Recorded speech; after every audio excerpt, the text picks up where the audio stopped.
Tere hommikust kõigile. Mina olen Andreas Aljas, olen minu omavalitsuse projekti andmehaldur ja mina teen täna hommikul ülevaate küsitluse rahvatervise ja turvalisuse küsimustest. Kõigepealt paar sõnaga küsitluse kohta. Küsitluse andmeid kasutame minu omavalitsuse kriteeriumite arvestamiseks või väljaarvutamiseks, et alates sellest aastast teeme seda iga-aastaselt, et omavalitsuste panus ja areng oleks kenasti veebilehel näha. Salvestame ka selle seminari ja lisame veebilehel ülesse. Ja ütlen kohe ära selle ka, et kui teil on jooksvad küsimusi, siis kirjutage chati või võite ka küsida, et ma jooksvalt vastan nendele, et nii on ilmselt kõige lihtsam sellele läheneda.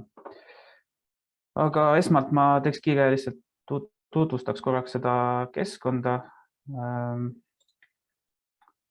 kus me seda küsitlust läbi viime.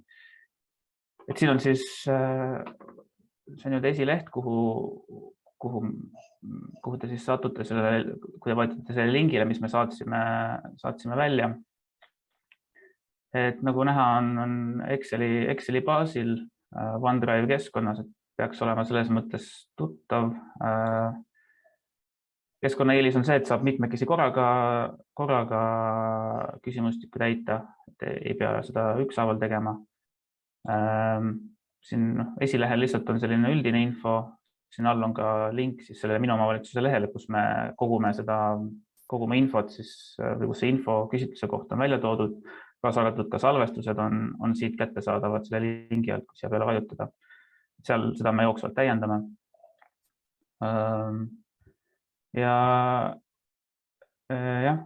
Siin failis navigeerimiseks on mitu varianti. Üks võimalus on vajutada siin sisu korrale nendele interaktiivsetele linkidele siin. Teine võimalus on siit nagu Excelis tavaliselt siin all, aga kuna neid alalehti on hästi palju, siis see on võib-olla keeruline, kuna osad kaovad ära. Ja kolmas variant on siit 3 triibu alt päris mugavalt liikuda, mida tavalises Excelis näiteks ei ole.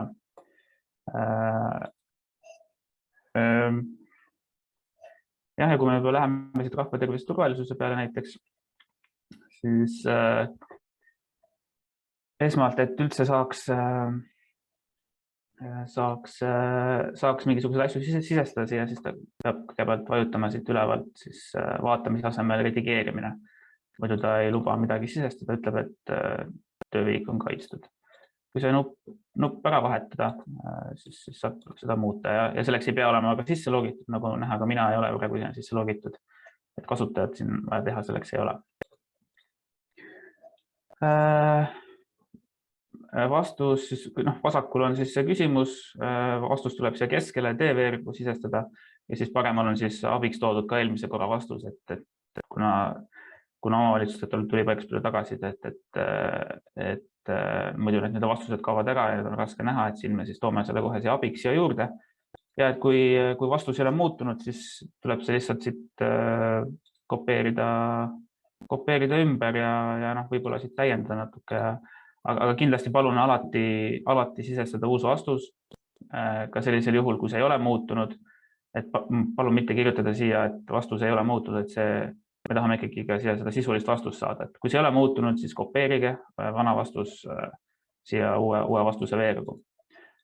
Lihtsalt ütlen ka selle ära, et siin see kopeerimine, kuna lubatud on muuta ainult seda TV-võrgu, kuskile mujale ta muudatusi teha ei luba, Excel, et siis siit niimoodi kopeerida ei luba, et siit sellest valemi ribast siit. Et kui kopeerida, siis tuleb kopeerida täislahter. Kuidas see lihtsalt parema klaafiga näiteks, et kopeeri ja kleebi ja siis siin vajalikud muudatused teha vastuses näiteks. Osadel vastustel on ka valikuvariandid, et ta ei lubagi teksti sisestada. Näiteks see esimene küsimus, arengukava küsimus, et saab sisestada ainult jah või ei siia vastavalt valides, võib ka kirjutada, aga midagi muuta, siis see lubada ei lisa, et annab kohe errori. Osad küsimused on ka seotud üksteisega, Ehk siis näiteks, kui ma siin vastan ei esimesele küsimusele, siis ta teeb ülejäänud küsimused halliks. See viitab sellele, et ärge siis ei ole vaja vastata neile, et kui arengukavas näiteks ei ole valdkond käsitletud, siis ei ole ka nendele täpsustavatele küsimustele vaja vastata. Aga muidu üldiselt niimoodi saab järjest liikuda, kui see taandread viitavad ka sellele, et need küsimused on selles mõttes seotud. Ja tuleb lugeda küsimusi hoolikalt, muud keerukust siin ei olegi. Kui lõppu jõuda, siis siin on 4 sellist stampküsimust, mis on igas valdkonnas, et esimene küsimus on see nii-öelda innovaatiliste lahenduste kohta. Lihtsalt selline tausta mõttes, et see ei ole ühegi kriteeriumiga seotud. Küsime lihtsalt, kas omavalitsusel on midagi huvitavat antud valdkonnas kasutusel, mida jagada teistega, lihtsalt selline või jagada meiega tähendab, et ei pea sellele vastama, aga lihtsalt selline taustainfo mõttes uurida, et mida head või mida huvitavat, mis lahendusi Eestis kasutatakse. Kommentaari lahter lihtsalt, kui midagi välja tuua eraldi, võib siia lisada. Palume ka, et iga küsimustiku juurde siis lisataks ka see kontakt, kes selle täitis, et siis kui meil on mingid täpsustavad küsimusi, siis saame otse ühendust võtta. Kui on mingisugused täpsustused vaja küsida ja siis lõpuks iga küsimustiku juurde, kui te olete lõpuni ära täitnud, siis palun märkige kindlasti, et see küsimustik on täidetud. Selle järgi mina saan aru, et see on täidetud. Lisaks see siis ka kandub siia esilehele, siis, et on ka siit kohe näha, et see on täidetud. Siit lehelt, esilehelt ei saa midagi märkida, et see tulebki märkida konkreetse küsimustiku juurest. Aga et see on oluline, et siis me saame aru, et nüüd on valmis. Et kuna ilmselt täidetakse neid küsimusi jooksvalt, ei purgita alati nad ühe euroga ära täita, et siis on aru saada, kas küsimustik on poolik või ta on tehtud. Ühe asja näitan veel ära lihtsalt, et kui ta laptopi ekraanist natuke väike või selline ei mahu hästi ekraanile ära, et siis kõiki neid veeru laiusi asju saab muuta ilusti. Või kui midagi ära kaob, et saab neid muuta. Lisaks on see Zoomi nupp on siin paremal all nurgas, et saab ka väiksemaks, suuremaks teha, kui ta laptopi ekraanil ei taha hästi ära mahtuda.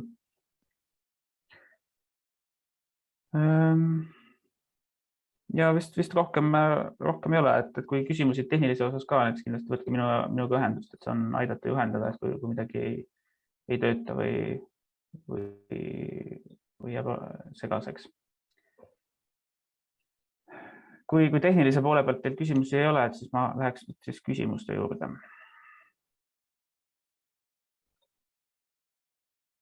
Nii.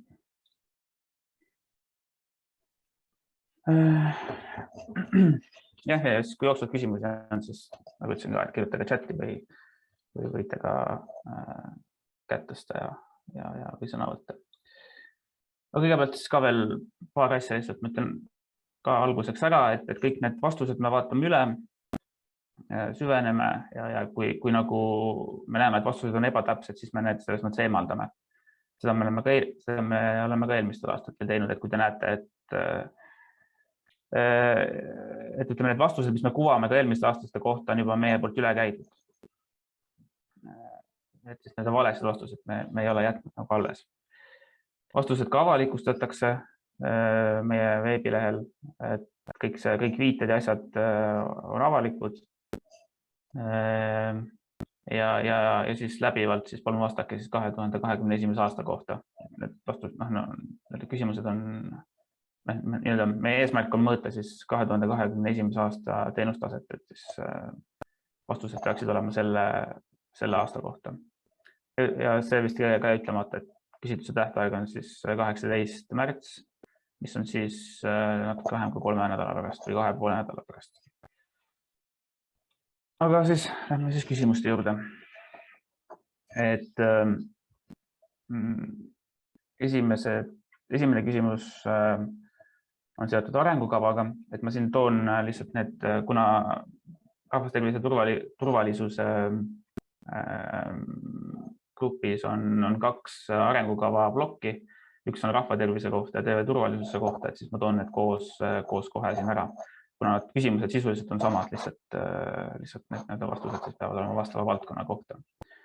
Et esimene küsimus mõlema puhul ongi see, et kas vastav valdkond on arengukavas käsitletud. Et see võib olla nii üldises arengukavas kui ka mingis valdkondlikus arengudokumendis käsitletud. Ja kui ta on, siis vastavalt vastata jah või ei. Ja kui jah, siis tuleb kirjutada siis see arengukava pealkiri või link, veebilehe link, et kus see vastav dokument on kättesaadav. Ja kui ei ole käsitletud, siis nagu ülejäänud arengukava küsimused vastavas valdkonnas, siis tuleb ette vastamata. Sellega nii keeruline ei ole, aga järgmine edasi jõudnud tasemel, siis me mõõdame seda, et kas selles arengukavas või arengudokumendis on koostatud analüüs, seatud eesmärgid ja on plaanitud tegevused. Eks nendega suhtes on siis vastavad küsimused, et siis kas selles arengudokumendis on analüüsitud valdkonna probleeme ja võimalusi, näiteks koostatud hetkeolukorra analüüs. Kui jah, siis palun nimetage vähemalt üks analüüsi tulemusena ilmenud lahendamist vajav probleem või arenguvajadus. Mida põhjalikumalt vastata nendele küsimustele, seda parem, et siis me saame, ei tekiks ohtu, et seda väiksem on see oht, et me nagu näeme, et see vastus on ebapiisav. Et need probleemid lihtsalt, näiteks rahvatervise valdkonnas võivad olla näiteks alkoholi liigtarbimine elanikkonna seas või selle turvalisuse valdkonna näide võiks näiteks olla see, et on turvakaamerate vähesus keskustes. Sellised üldised probleemid või arenguvõimalused või sellised võimalused, mis valdkonnas on. Teine küsimus seatud eesmärkide kohta on see, et kas arengukavas või arengudokumendis on valdkonnale seatud strateegilised eesmärgid ning millist mõju või muutust taotletakse arengukava perioodi lõpuks. Kui jah, siis tuleb see nimetada ja tuua näide. Et see on siis mõeldud on selliseid suuri eesmärke, mille nimel siis erinevaid tegevusi tehakse. Et siis, see suur eesmärk võikski olla näiteks, et elanikud harrastavad rohkem tervislikke eluviise, omavalitsus on turvaline elukeskkond. Siin nagu see eesmärk ei ole näiteks, kui ma toon siin tegevustelt selle näite, et täiendavate turvakaamerate paigaldamine, siis see ei ole nagu strateegiline eesmärk omaette, vaid see on see tegevus, mille jaoks, miks me nagu neid turvakaameraid paigaldame. Me tahame seda, et omavalitsus oleks turvaline elukeskkond. Ja siis kolmas küsimus siis plaanitavate tegevuste kohta, et kas seatud eesmärkide elluviimiseks on arengukavas kavandatud vajalikud tegevused, kui jah, siis palun nimetage vähemalt üks selline tegevus. Ja siis ongi, et see on siis see tegevus, mis peaks aitama saavutada strateegilise eesmärki, mis arengukavas on seatud. Et need on need tegevused siis suurte eesmärkide saavutamiseks. Näiteks ka, et tervisevaldkonnast siis teavituskampaaniate ürituste kaudu elanike teadlikkuse suurendamine, turvalisuse valdkonnast ma juba tõin selle turvakaamerate näite, aga näiteks mahajäetud hoonete lammutamine. Sellised näited oleme siin toonud. Ja siis viimane arengukava lävend eeskujulikul tasemel on see, et kas arengukavas on seatud mõõdetavad indikaatorid ning kas on toimunud nende seiramine. Ehk siis küsimus ongi, et kas arengukavas on eesmärkide täitmiseks seatud mõõdikuid, näiteks väljund- või tulemusindikaatorid, kui jah, siis palun tooge vähemalt üks näide. Ehk siis siin on sellised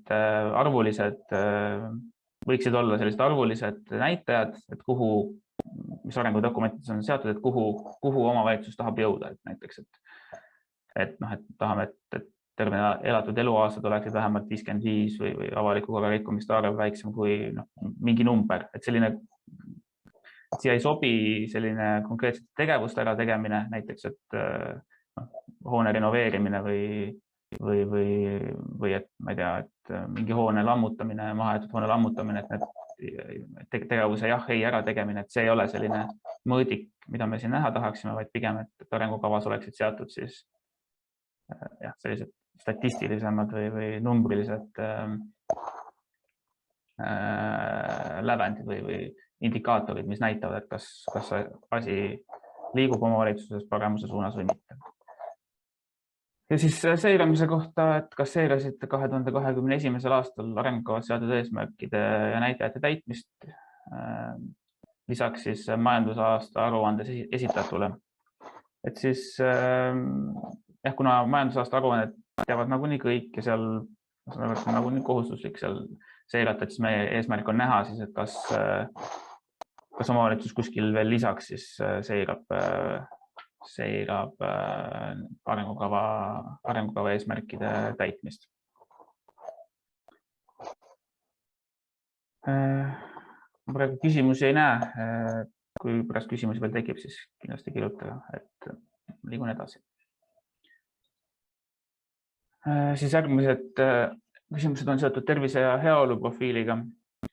Et mõõdame seda edasi jõudnud eeskujulikul tasemel, et kas omavalitsuse kohta on koostatud vaid teie omavalitsuse põhine tervise ja heaolu profiil.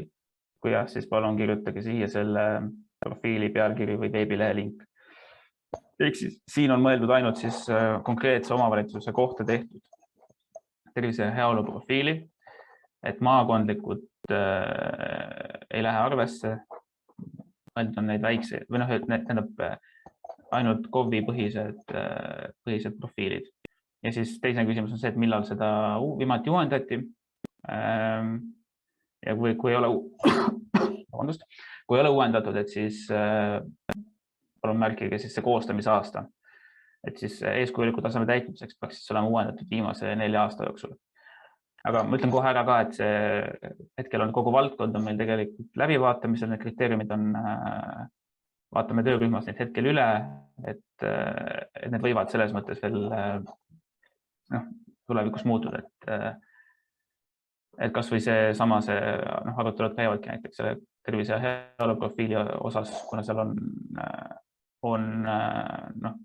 pole päris selge, kas see maakondlik, mingite juhtudel võib maakondlik profiil ära katta, aga hetkel metoodika nõuab meil seda, et oleks KOV-i põhine tervise ja heaolu profiil, seega nendes vastustes ka siis sellest palun lähtuda. Siis järgmine kriteerium, avalike ürituste korraldamise nõuded. Siin me siis mõõdame seda, et kas KOV-il on kehtestatud avalike ürituste korraldamise nõuete kohta määrus ja edasi jõudnud tasemele, et kas avalike ürituste korraldamisel on seatud piirangud alkoholi kättesaadavusele. Küsimus siis ongi vastasemme kohta, et kas selline määrus, et kas avalike ürituste korraldamist on teie KOV-is reguleeritud eraldi määrusega, kui jah, siis palun kirjutage selle määruse pealkiri või veebilehe link. Et see kriteerium põhineb, kuna see on vastasemme nõue, siis mis on KOV-ile kohustuslik, et see kriteerium põhineb korrakaitseseadusel, mille järgi siis kohaliku omavalitsusüksuse haldusterritooriumil ürituste korraldamise ja pidamise nõuded peab omavalitsus kehtestama määrusega. Ja siis alkoholi tarbimise kohta küsime, et kas see määrus reguleerib ka alkoholi tarbimist avalikel üritustel. Kui jah, siis palun kirjutage mõni näitelause või lõik, mis käib avalikel üritustel alkoholi tarbimist reguleeriva nõude kohta. Siin võib olla näiteks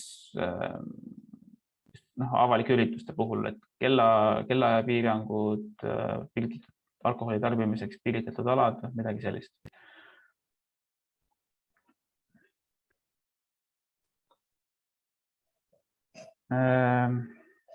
Järgmine kriteerium on rahvastiku ja tervise ja turvalisuse edendamise töörühm. Seda mõõdame kõikidel tasemetel. Vastasemel, et kas see töörühm on olemas. Selle kohta on siis meil küsimus, et kas on olemas töörühm, komisjon või muu toaline koostöövorm, mis tegeleb kohaliku rahvastiku tervise edendamise ja turvalisuse tagamisega. Palun vastake jah, kui töörühm katab ainult ühe nendest valdkondadest. Ja kui jah, et siis palun kirjutage selle töörühma nimi või link moodustamise dokumendile. Ehk siis kuigi kriteerium räägib töörühmast, siis küsimus tegelikult on natuke laiem, et võib olla ka muu komisjon või mingi muu taoline koostöövorm, mis siis tegeleb rahvastiku tervise või siis turvalisuse tagamisega. Et siis, kui teil omavalitsusel on selline koostöövorm, siis palun siis kirjutage selle nimi või siis link moodustamise dokumendile. Siis kas sellel töörühmal või muul koostöövormil on olemas kinnitatud tegevuskava, seda me mõõdame siis edasi jõudnud tasemel ja samamoodi, et kui jah, siis palun kirjutage siis selle tegevuskava pealkiri või veebilehe link ja eeskujulikul tasemel mõõdame sisehindamist, et mul on vist jäänud siin küsimus poolikuks, tegelikult see küsimus on pikem, ma korraks vaatan siit, see küsimus on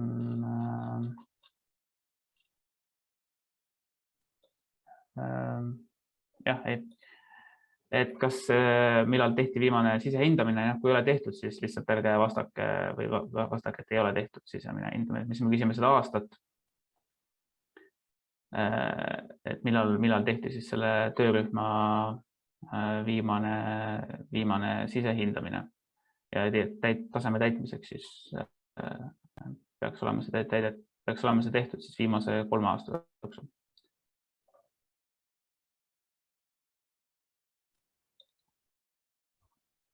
Siis järgmine küsimus on seotud kriteeriumiga nimega vabatahtlik kaasatus.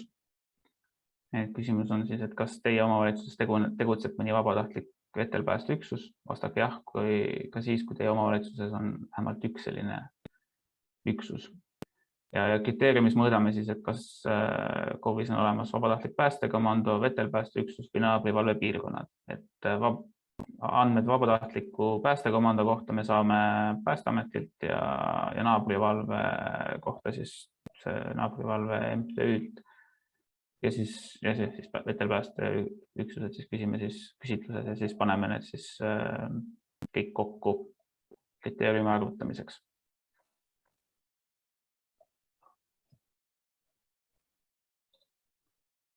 Siis järgmine kriteerium on veeohutus avalikes supluskohtades. Esimene küsimus on filter küsimus lihtsalt, et kas teie omavalitsuse territooriumil on avalikke supluskohti? Vastake jah, kui on vähemalt üks avalik supluskoht.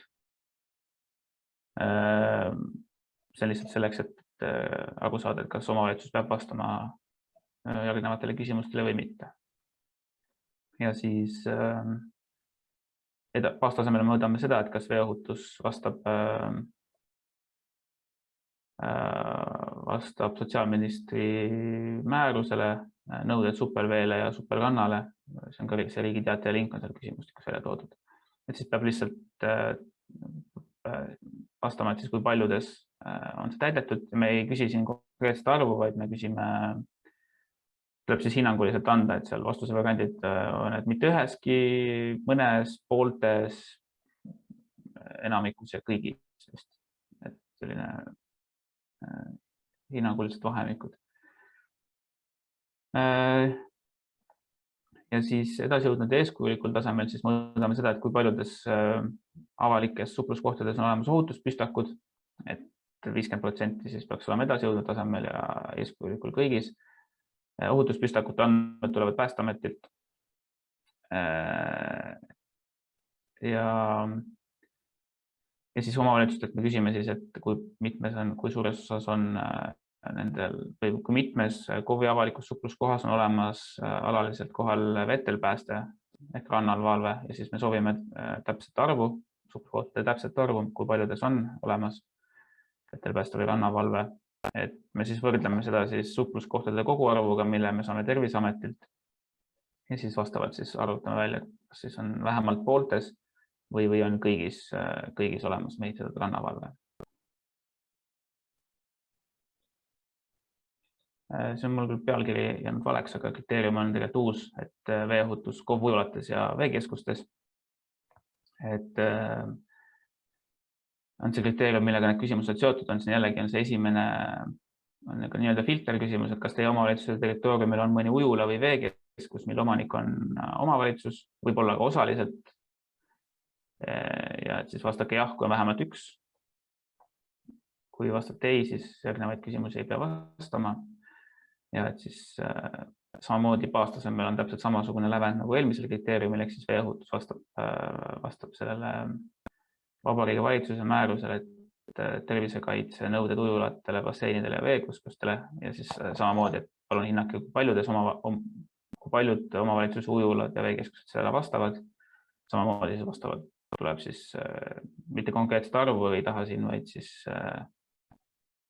kas mõnes pooltes, enamikes või kõigis.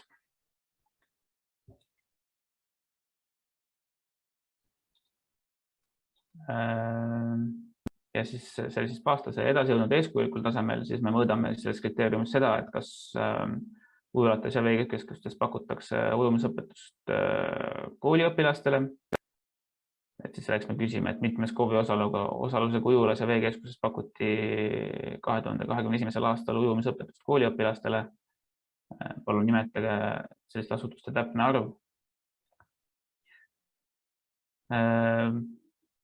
Siis ja eeskujulikul tasemel me siis mõõdame seda, et kas ujulates pakutakse ujumisõpetust kõigile huvilistele.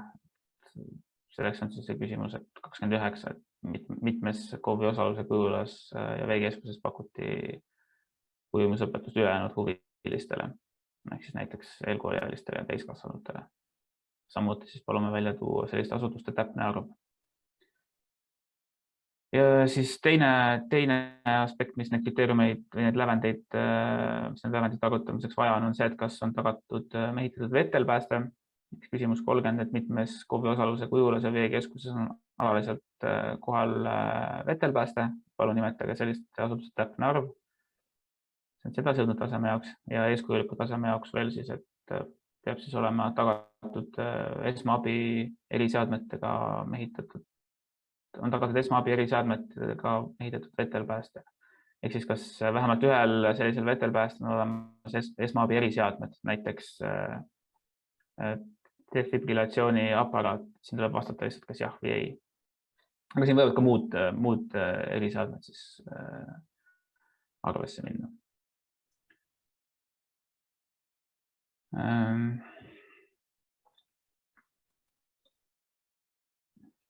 Siis järgmine küsimus on seotud tuleohutusega KOV-ides. Et baastasemel siis peab olema KOV-is reguleeritud lahtise tule tegemine. Et küsimus ongi, et kas lahtise tule tegemine on teie omavalitsuse territooriumil reguleeritud näiteks heakorra eeskirjas. Et siin ongi mõeldud pigem omavalitsuse enda õigusakte. Et kui jah, siis palun kirjutage sealt regulatsioonist mõni näitelause või lõik. Näiteks, et kas omavalitsus on ise reguleerinud lõkke tegemist tiheasutusaladel või midagi sellist.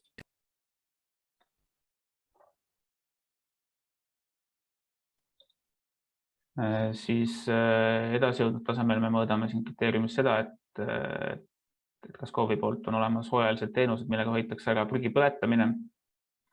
Sellega on siis seotud küsimus 33, et kas teie omavalitsus pakub hooajalisi teenuseid, mis aitavad ära hoida prügi põletamist. Näiteks lehtede, mööbli äravedu, kuuskede põletamine. Et kui jah, siis palun tooge näide sellise teenuse kohta eelmisel aastal. Ja teine osa sellest edasi jõudnud kriteeriumist on see, et kas KOV kaasrahastab tuleohutusprojekte. Siin on siis mõeldud seda osalust sellest Päästeameti kodu tuleohutusprojektis. Et seda me küsime järgmises küsimuses. Et ühe variandina, et küsimus 34, ülejäänud need numbrid on siis vastavad vastuse variandid, et kas teie omavalitsus rahastas 2021. aastal vähemalt ühte järgnevatest elanikele mõeldud tuleohutusprojektidest. Et edasi jõudnud tasemega on siis seotud see osalus Päästeameti kodud tuleohutusprojektis. Variant. Ülejäänud on seotud siis eeskujuliku tasemega, mille järgi siis KOV-il peavad olema enda rahastatud tuleohutusprojektid. Ehk siis näiteks iga selle variandi juurde siis palun tooge siis jah või ei, et siin on vingugaasiandurite soetus, korstnapühkija töö toetus, siis on see nimetatud Päästeameti osalus Päästeameti kodu tuleohutusprojektis ja siis muud eluruumi tuleohutuks kohandamise toetused Päästeameti toetusmeetme väliselt.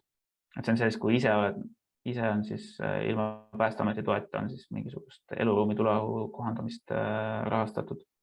Ja siis on ka variant siis välja tuua ka muud projektid näiteks. Et siis tuleb täpsustada, mis projekte on täpsemalt rahastatud. Aga siis see kolmas variant siin on siis see, mis on seotud edasi jõudnud tasemega. ülejäänud on seotud eeskujuliku tasemega. Küsimusi ei näe, siis ma liigun edasi.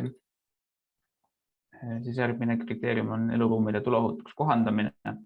Et see erineb siis eelnevast kriteeriumist sellega, et see kriteerium siis mõõdab pigem seda, kuidas neid tuleohutuse projekte tehakse, et eelmine mõõtis seda, et mida tehakse, siis mõõdab, et põhimõtteliselt kuidas tehakse. Et edasinud tasemel siis mõõdetakse seda, et kas tehakse taotluse alusel või et kas taotluse alusel eluruumide kohandamisel on arvestatud ka tuleohutusnõuetega. Ehk siis see küsimus on siis see, et kas teie omavalitsus on korraldatud eluruumide tuleohutuks muutmist järgnevatel viisidel ja siis esimene variant ongi seotud edasinud tasemega, et elanike taotluse alusel, näiteks erivajadustega elanikele eluruumide kohandamise projekti raames. Ja tuleb lihtsalt märkida jah või ei. Ja eeskujuliku tasemel siis mõõdame seda, et kas on KOV seda teinud omal algatusel. Samamoodi märkida siia siis jah või ei vasta selle varianti juurde, et kui KOV on teinud oma algatusel, siis jah, kui mitte, siis ei. Siis eeskujulik tase. Ja siis on siin ka variant täpsustada siis mingil muul viisil. Aga siin siis juba sõltub sellest vastusest, et kuidas seda arvestatakse, kas edasi jõudnud eeskujulik alla või täpsemalt, aga on võimalik ka siis muu variant sisestada.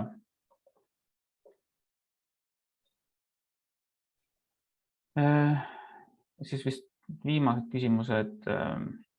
Me küsime siis seda, et kas kriteerium on seotud kriteeriumiga, et KOV-i initsiatiiv tervise edendamise tegevustes. Siis metoodika on selline, et küsime, et kas teie omavalitsuses on korraldati 2021. aastal rahvastiku tervist ja turvalisust toetavaid või edendavaid tegevusi. Palun tooge iga sobiva valdkonna kohta näide. Ehk siis siin on loetelu erinevatest valdkondadest. Ja et siis baastas on täidetud, kui on vähemalt ühes valdkonnas tehtud tervise edendamise tegevus, edasi olnud tasemel 2 ja eeskujulikul 3. Ja need siis valdkonnad on siis vigastuste ennetamine ja vähendamine, uimastite tarvitamise ennetamine ja tarvitamise vähendamine, tasakaalustatud toitumise ja kehalise aktiivsuse edendamine, elanike vaimse tervise edendamine, seksuaaltervise edendamine, vägivalla ennetamine ja siis ka muudes valdkondades korraldatud rahvastiku tervist toetavad tegevused. Siia siis lihtsalt tuleb siis välja tuua, siis mida omavalitsus on nendes valdkondades teinud. Et siin otseselt ette ei ole öeldud, et kas see peab olema kui suur või kui väike, see peab olema tegelikult, kui suur või väike tegevus see peab olema lihtsalt, siis palun tooge siis igasugu tegevused siia välja, mis igas valdkonnas on tehtud. Ja kui näete, et on midagi siit puudu, et siis ka lisage sinna muude valdkondade alla mingisuguseid näiteid, mida veel olete teinud. Et ma ütlen selle ka ära, et kuna valdkond on ülevaatamisel ja praegu need lävendid tegelikult on üsna madalad, et üks tegevus aastas ühes valdkonnas, et see baastasemel, et tõenäoliselt me töörühmas vaatame need lävendid üle ja seni on jäänud mulje küll, et me tahame seda, töörühma soov on neid lävendeid tõsta, ehk siis ma soovitan kindlasti vastata kõigile või vastata võimalikult põhjalikult igas valdkonnas välja tuua, kui midagi on tehtud.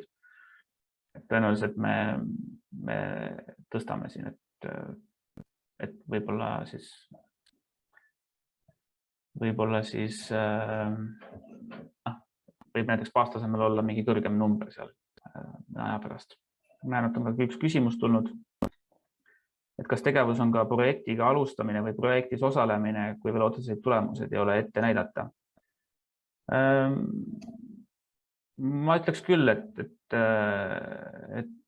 projektis osalemine ja tegelikult ka projekti alustamine, need kõik on ju tegevused, mida omavalitsus teeb siis ennetuse valdkonnas, et siin otseselt jah, minu meelest need lähevad siia arvesse küll.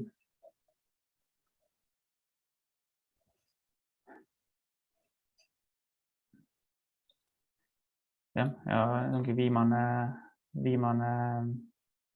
küsimus oli, et kui teil on veel küsimusi, siis võimalus praegu kirjutada või sõna võtta, võite ka pärast minu poole pöörduda, et kui tekib küsimusi nii tehnilisi kui ka küsimuste kohta, et siis võite minu poole pöörduda. Ja nagu öeldud, siis tähtaeg on 18. märts ja siis me need tulemused siis loodame avalikustame juuni keskpaigas. Kui ma küsimusi rohkem praegu ei näe, siis ma tänan tähelepanu eest ja soovin teile ilusat päeva.